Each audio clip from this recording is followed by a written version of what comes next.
오늘도 우리 가운데 임재하신 하나님을 우리가 마음을 구별하고 정성을 모아서 예배하도록 합시다. 찬송 28장입니다. 복의 근원 강림하사 찬송하게 하소서. 한량 없이 자비하신 측량할 길 없도다. 천사들의 찬송가를 내게 가르치소서. 구속하신 그 사랑을 항상 찬송합니다.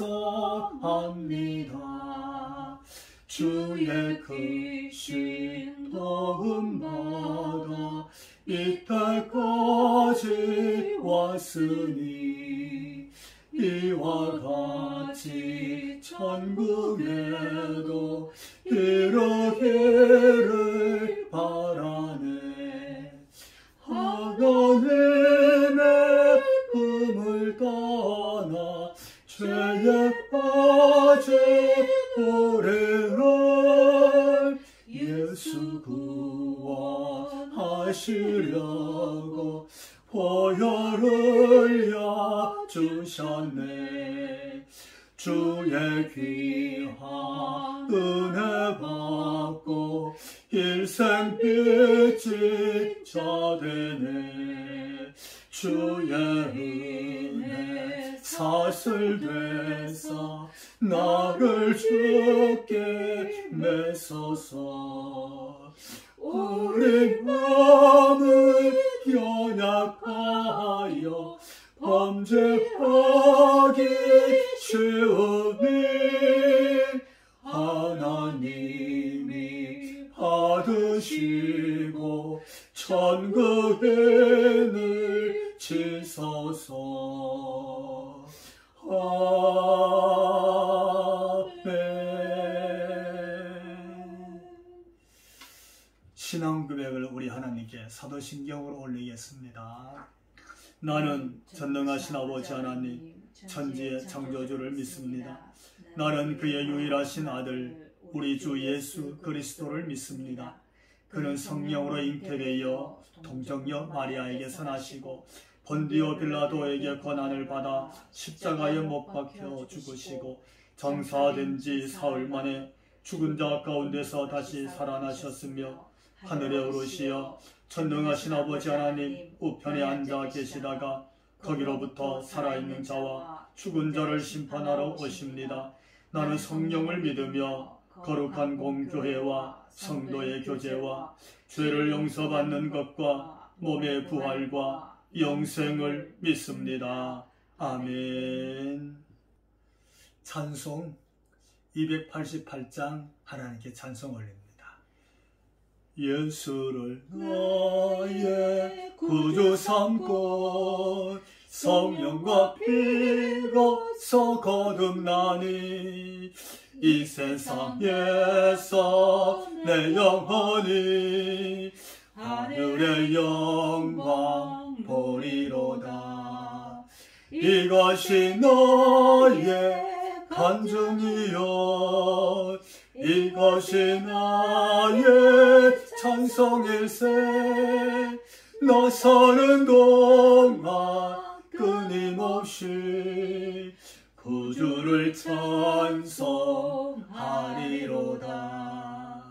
온전히 주께 맡긴 내 영 사랑의 음성을 듣는 중에 천사들 왕래하는 것과 하늘의 영광 보리로다.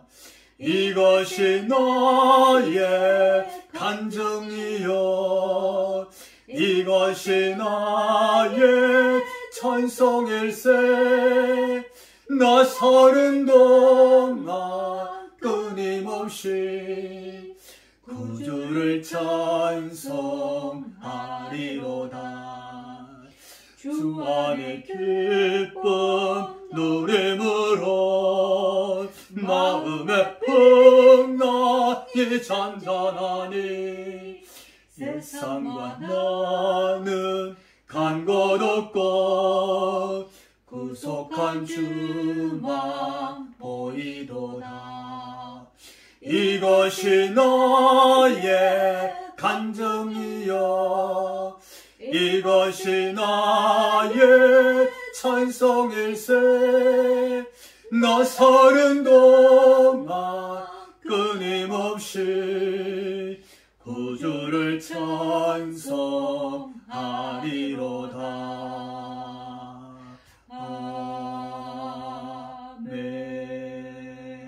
아멘. 오늘 우리 하나님께서 주신 말씀 마가복음 12장 18절로부터 27절에 있는 말씀입니다. 하나님께서 오늘 저와 여러분에게 주시는 말씀인 줄 믿고 우리 다같이 한 목소리로 말씀을 합독하도록 합시다. 마가복음 12장 18절. 부활이 없다 하는 사두개인들이 예수께 와서 물어 이르되 선생님이여 모세가 우리에게서 주기를 어떤 사람의 형이 자식이 없이 아내를 두고 죽으면 그 동생이 그 아내를 취하여 형을 위하여 상속자를 세울지니라 하였나이다. 7형제가 있었는데 마지가 아내를 취하였다가 상속자가 없이 죽고 둘째도 그 여자를 취하였다가 상속자가 없이 죽고 셋째도 그렇게 하여 일곱이 다 상속자가 없었고 최후의 여자도 죽었나이다. 7사람이 다 그를 아내로 취하였으니 부활 때 곧 그들이 살아날 때에 그 중에 누구의 아내가 되리이까? 예수께서 이르시되 너희가 성경도 하나님의 능력도 알지 못함으로 오해함이 아니냐. 사람이 죽은 자 가운데서 살아날 때에는 장가도 아니 가고 시집도 아니 가고 하늘에 있는 천사들과 같으니라.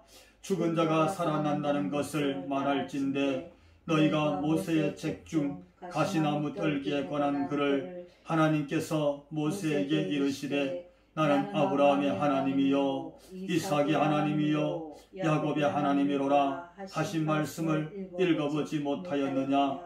하나님은 죽은 자의 하나님이 아니요 산자의 하나님이시라. 너희가 크게 오해하였도다 하시니라. 아멘. 할렐루야. 오늘도 말씀을 사모하여 예배 자리에 앉으신 성도 여러분, 우리를 찾아오신 주님께서 반드시 필요한 말씀 주실 줄로 믿고 사모하는 영에 주신 주의 음성을 듣게 되기를 주님 이름으로 축원합니다. 오늘 본문 마가복음 12장에 왔는데 사실은 예수님께서 예루살렘 성에 입성하면 예수님을 만나는 사람들이 등장합니다. 호산나 다윗의 자손이여 그렇게 예수님을 환영하는 무리들이 있었고 예수님이 성전에 들어갔을 때 대제사장들을 만납니다. 서기관들을 만났습니다. 바리새인들을 만났습니다. 지난주 말씀 보면 바리새파 중에서 또는 헤롯 땅 중에서 선택되어 예수님을 찾아온 사람들도 있었습니다.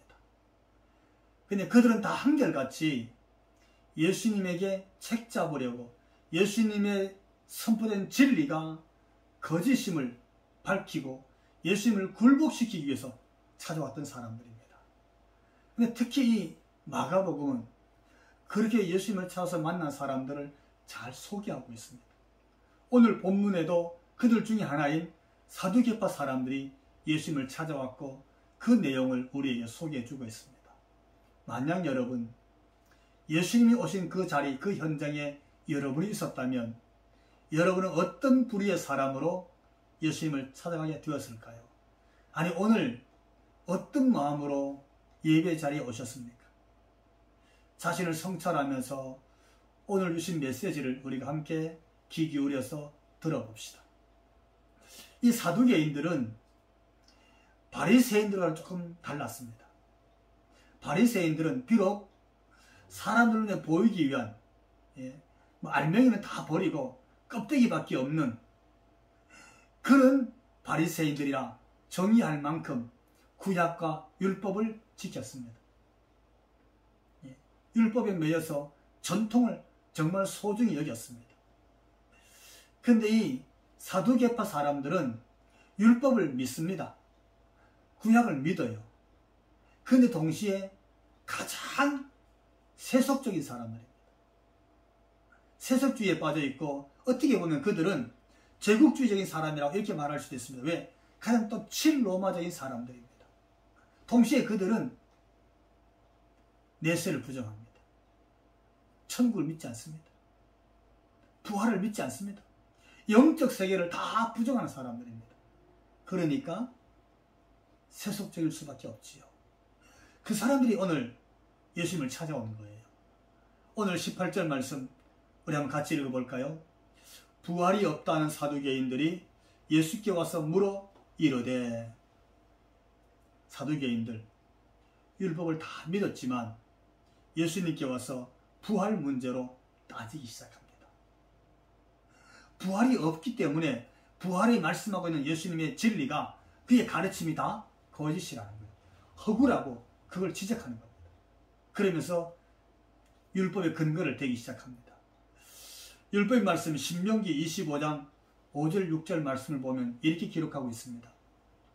형제들이 함께 사는데 그중 하나가 죽고 아들이 없거든 그 죽은 자의 아내는 나가서 타인에게 시집가지 말 것이요 그의 남편의 형제가 그에게로 들어가서 그를 맞이하여 아내로 삼아 그의 남편의 형제된 의무를 그에게 다 행할 것이요 그 여인이 낳은 첫 아들이 그 죽은 자의 형제의 이름을 잊게 하여 그 이름이 이스라엘 중에서 끊어지지 않게 할 것이니라.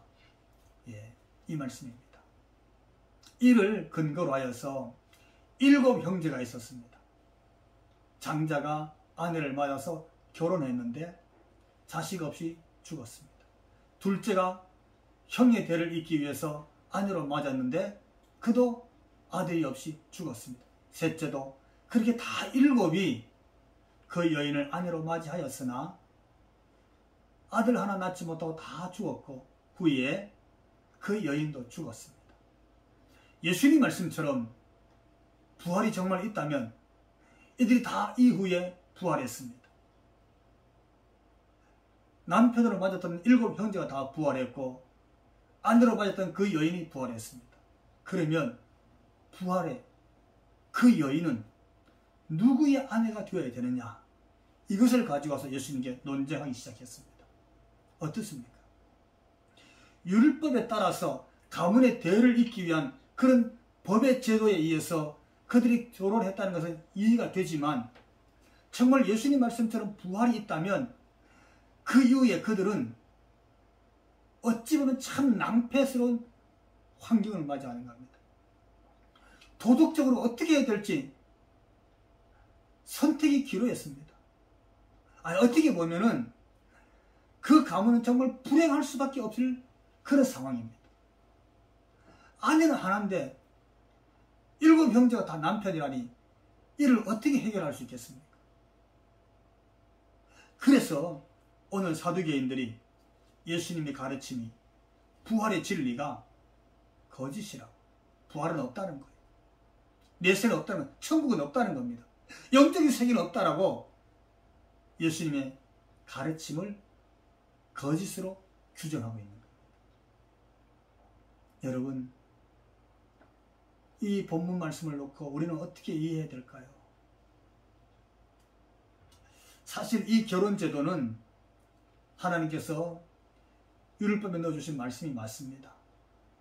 가정의 대를 잇기 위해서, 가문의 혈통을 잇기 위한 계대 결혼제도. 예를 들면 창세기 38장에 나오는 다말이라는 여인이 있었습니다. 장자와 결혼했는데 자식이 없었습니다. 그래서 둘째가 아내로 맞았습니다. 또 자식이 없었습니다. 장자도 죽고 차남 둘째도 죽었습니다. 셋째는 너무 어렸습니다. 시아버지 유다가 기다리겠지만 셋째마다 죽을까봐 결혼을 허락하지 않았습니다. 다만은 방법이 없었습니다. 그러나 율법에 따른 계대 결혼 제도 때문에 결국 그는 유다를 통해서 쌍둥이를 낳았습니다. 그 아들이 베레스입니다. 이 베레스는 다윗 왕의 10대조가 됩니다. 이렇게 그 가문의 대가 이어지게 됩니다. 무슨 뜻입니까? 하나님께서 가문의 혈통과 대를 이어지게 하셨던 이유는 하나님께 선택받은 선민이 하나님 백성이 인류를 구원하기 위한 구속사의 길을 갈 때에 하나님이 장자의 혈통을 통해서 메시아를 보낼 것이라고 그렇게 믿었기 때문에 인류를 구원할 메시아가 장자의 후손으로 올 것이라고 그렇게 그들이 믿고 이것을 선민의 사명으로 여기기 때문에 그렇게 지켰던 겁니다. 그런데 문제는 오늘 사두개인들이 예수님께 와서 논쟁을 벌이고 있는 이 부활의 내용.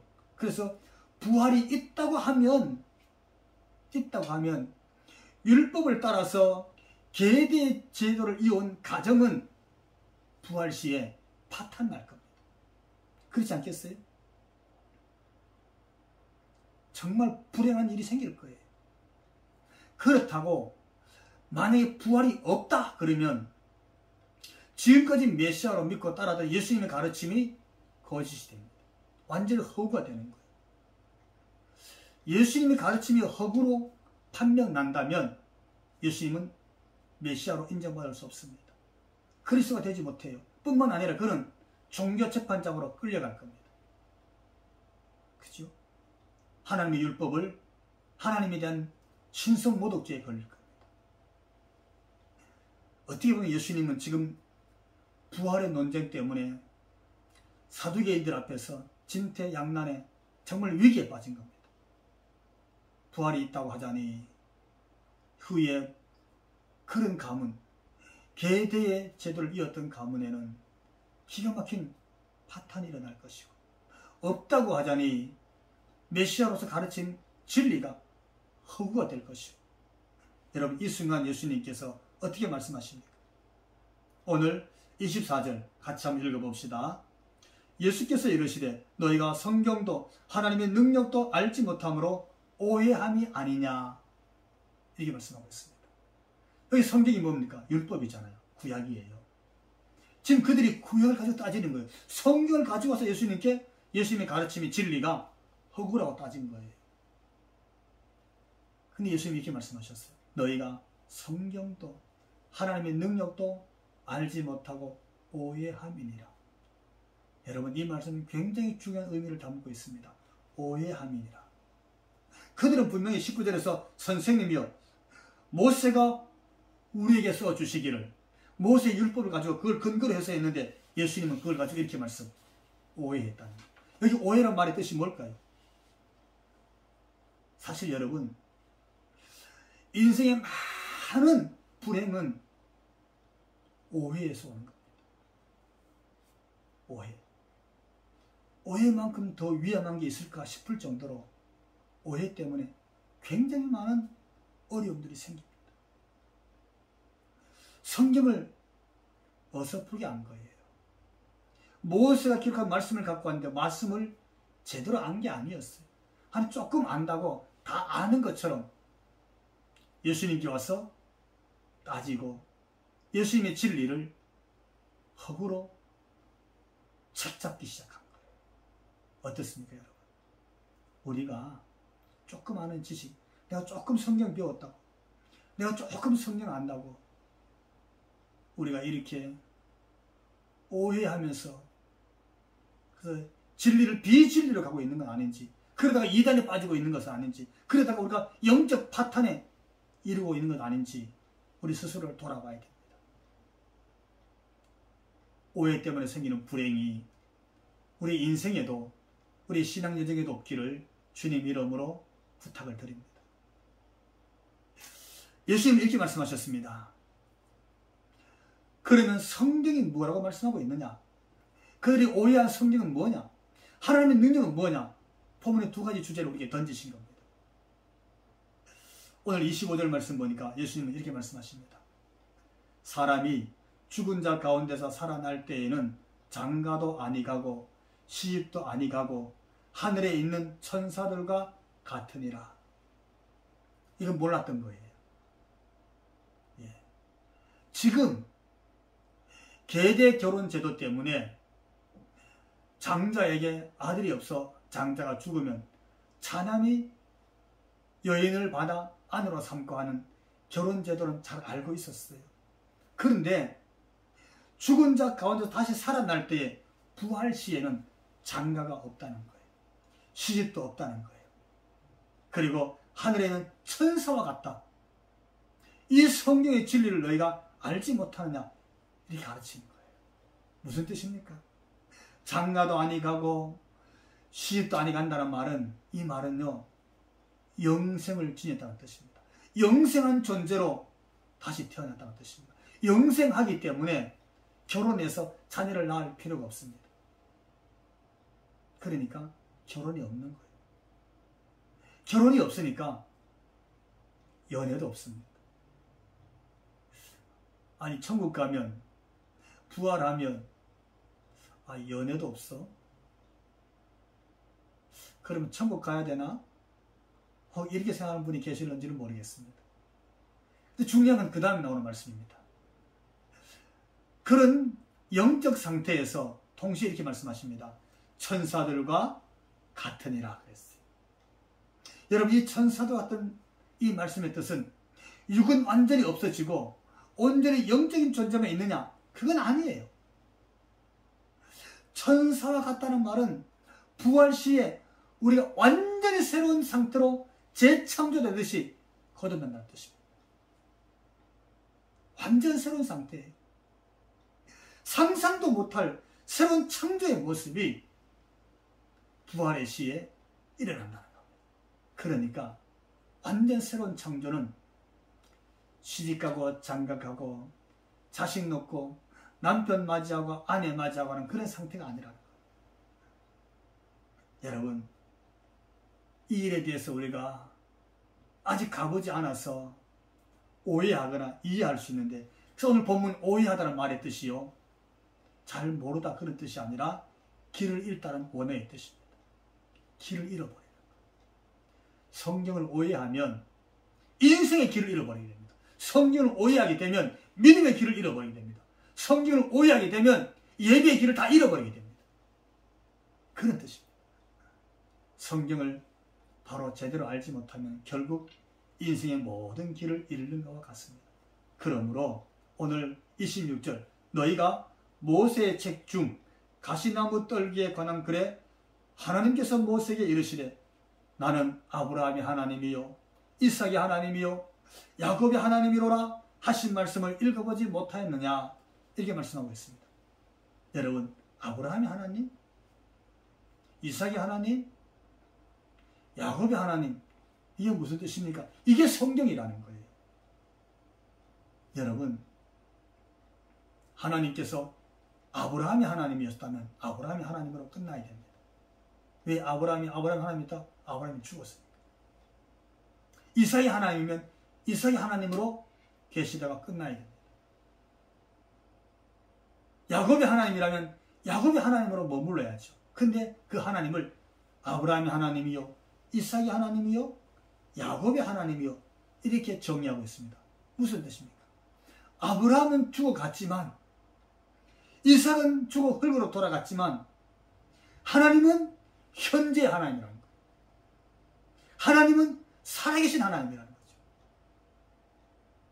그러므로 하나님은 아브라함의 하나님이요 이삭의 하나님이요 야곱의 하나님, 살아있는 아브라함의 하나님, 살아있는 야곱의 하나님, 살아있는 이삭의 살아있는 하나님, 그런 뜻입니다. 하나님은 죽은 자의 하나님이 아니십니다. 그 하나님은 약속하신 것을 반드시 성취하시는 언약의 하나님이십니다. 그러므로 오늘 우리가 하나님을 믿는다는 것은 아브라함의 하나님이고 이삭의 하나님이고 야곱의 하나님이고 나의 하나님, 여전히 살아계신 실존의 하나님을 믿는 그 믿음인 줄로 믿습니다.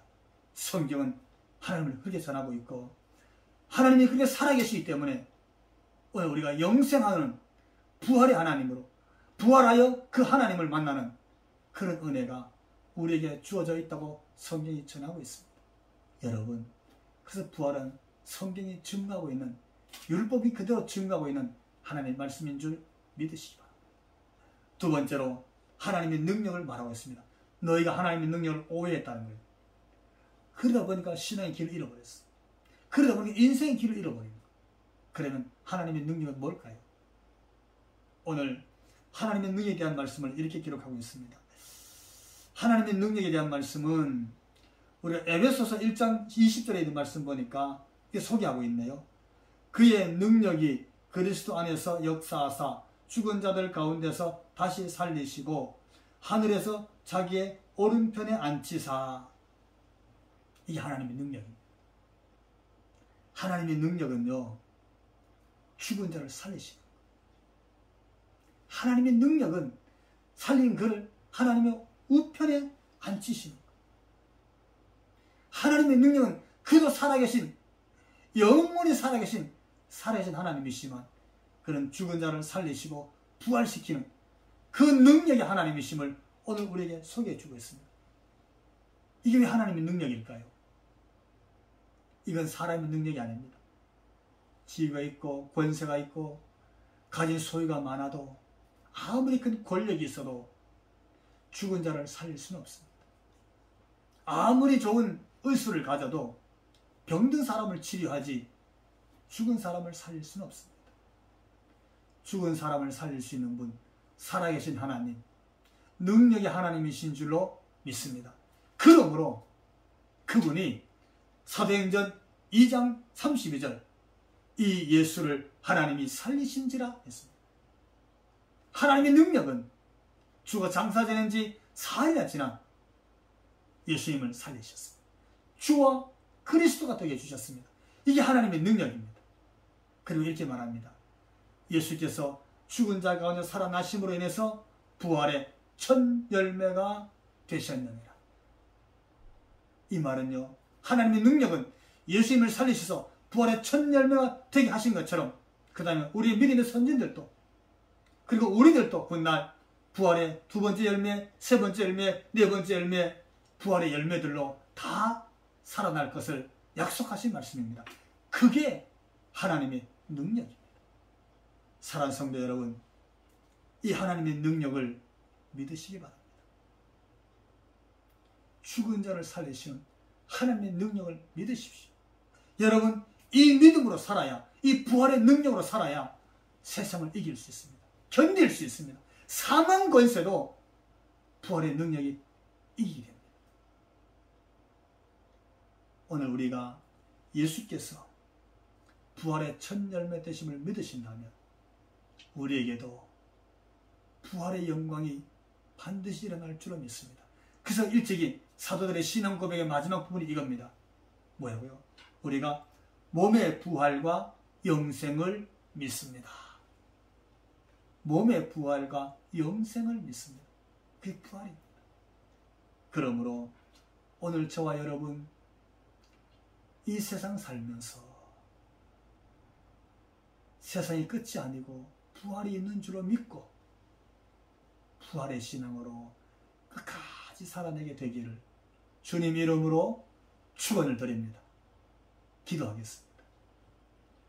거룩하신 하나님, 부활의 첫 열매가 되셨고 부활의 진리를 선포하신 주여, 오늘도 주의 말씀에 귀를 기울입니다. 사람이 죽은 자 가운데서 살아나야 될 것은 하나님께서 하나님의 능력으로 살리시고 우편에 앉히시고 그리고 하늘에 있는 천사와 같은 존재로 완전히 새로운 창조를 주시기 위한 하나님의 축복의 약속이었습니다. 주여 믿습니다. 주의 부활을 믿고 부활신앙을 믿습니다. 부활의 믿음으로 끝까지 살아갈 수 있는 우리 모두가 될 수 있도록 축복하여 주옵소서. 그 부활의 신비와 천사같이 새롭게 창조될 그날을 바라보면서 형제간에 우리가 사랑하고 아끼고 이해하면서 신앙생활 끝까지 하게 되도록 은혜를 베풀어 주옵소서. 부활의 첫 열매 되신 예수님 이름으로 기도하옵나이다. 아멘. 아멘. 찬송 우리 305장 하나님께 올리면서 구별한 예물 하나님께 봉헌하겠습니다. 나 같은 죄인 살리신 주의 놀라워 잃었던 생명 찾았고 광명을 얻었네. 큰 죄악에서 거짓이 주의 나와 나 처음 믿은 그 시간 귀하고 귀하다. 이제껏 내가 산 것도 주님의 은혜라. 이웃 나를 장차 본향에 인도해 주시리. 거기서 우리 영원히 주님의 은혜로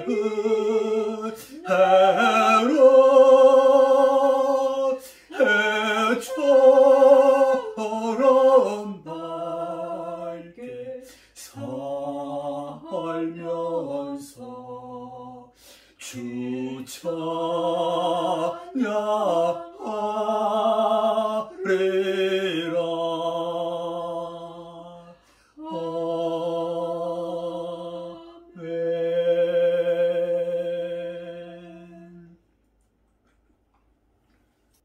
거룩하신 우리 아버지 하나님, 주의를 맡게 해주시고 우리의 시간과 우리의 몸과 마음을 구별하여 하나님의 성호를 찬송하며 예배하게 해주시니 감사합니다. 성령 하나님 임재하시고 운행하시는 이 귀한 예배, 하나님만이 홀로 영광을 받으시옵소서. 아버지 앞에 청성 담은 귀한 예물 구별하여 드립니다. 하나님께서 주신 것인 줄로 믿고 11조 예물을 드렸고 제목 따라 범사에 감사 예물을 드렸고 하나님 앞에 기도 제목, 소원의 제목을 담아 하나님께 예물 드렸으며 영혼 구원과 우리의 이웃을 돌아보면서 선교 헌금을 드렸습니다. 주일 헌금을 구별하며 하나님께 정성껏 예물 드린 이 귀한 예물들이 하나님 보좌에 상달되도록 축복하여 주옵소서.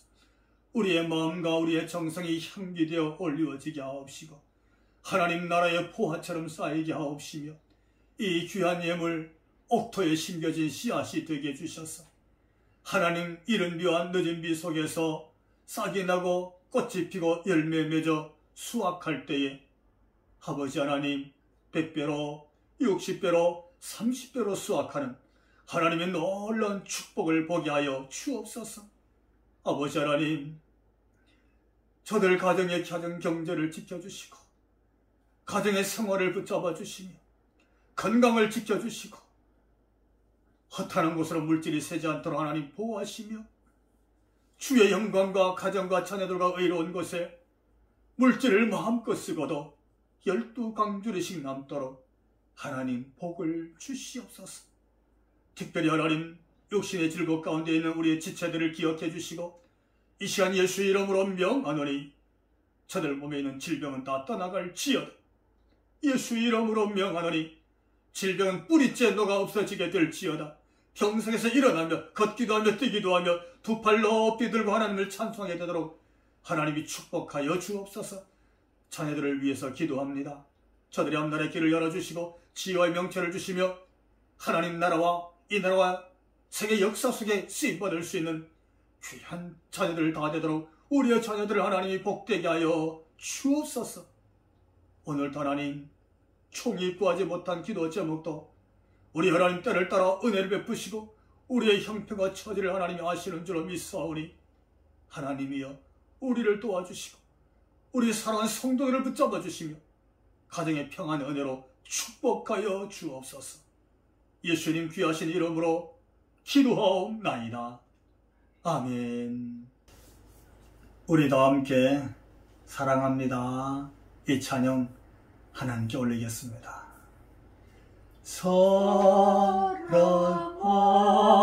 사랑합니다 나를 자녀 삼으신 주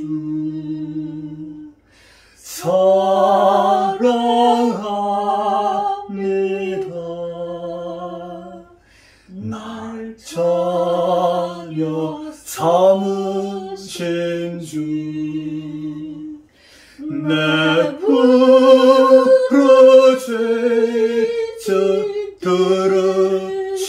들으시고 감사 주시는 영원히 주 찬양합니다.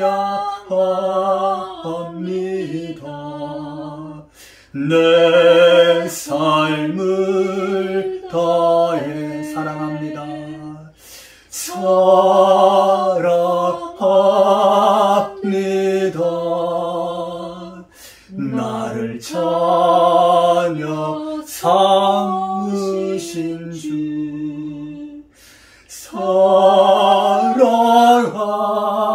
사랑합니다. 나를 자녀 삼으신 주 내 부르짖음 들으시고 감사 주시는 영원히 주 찬양합니다. 내 삶을 다해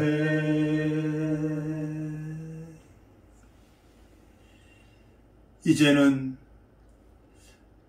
부활의 첫 열매 되신 우리 주 예수 그리스도의 그 크신 은혜와 죽은 자를 살리시며 산자의 하나님이 되어주신 우리 아버지 그 극진하신 사랑하심과 성령님 감화 감동 충만케 하심이 예배하고 머리 숙인 우리 모든 성도들 머리 위에와 저들로 인하여 가정 위에 가정의 권속들과 저들의 생업의 터전 위에 우리 축산대 교회와 한국교회 위에 지금부터 영원토록 함께 하시기를 간절히 축원하옵나이다. 아멘.